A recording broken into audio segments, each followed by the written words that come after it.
Go ahead, Greg. Hey, Jeremiah, did fatigue set in for you guys there late in the game in the fourth quarter? It was definitely hot out there, but every time we substitute D linemen, I felt like we were getting a good push, a good move on the line. But they did some things schematically that they haven't done all year, so I think that really affected us. What were some of the changes that they made second half? They always ran their counter into the boundary, but then they started running some G lead, one gap, one pulling schemes into the boundary. They really haven't done that a lot this year. Usually it's like counter in the boundary, but then they switched it up. They ran G lead into the boundary, and that's something we haven't really seen since like week 1 or 2 that we thought they threw out of the package. Thank you. Andrew Jones, then Ross. Hey, Jeremiah, you guys had 5 3-and-outs. Take away the fourth quarter of what they did. Do you think you guys actually made some progress tonight and showed glimpses of what this defense is going to look like moving forward? Oh, absolutely, yes.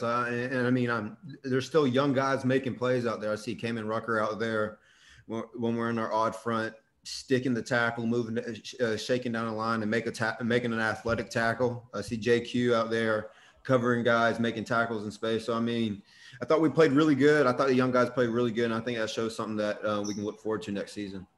Did you get a gauge on how Eugene played? Oh, Eugene played great. Every time I sent something back or spilled something, he was always right behind me to sit there and make the play. If there was a blitz and I had to blitz the B gap and he had to scrape off and make the C gap, he made the play. He was on his P's and Q's. He studied, he prepared well, and that showed in the game. Thank you. Appreciate that. Ross, then CL. This kind of builds on Andrew's question, but Jeremiah, what else did you see from the defense and some young guys that really excites you for the potential of this group next year? Some things that I haven't seen really all year is some guys making some checks out of a certain formation that we've been talking about during the week. Sometimes the young guys are kind of timid, like to make the call because they're not sure if it's right.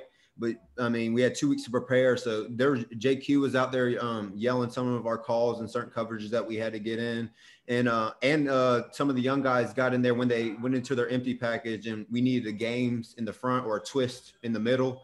The young guys were up there yelling the twist before I even said anything. So that's something that I haven't seen all year, but I got to see it in this game.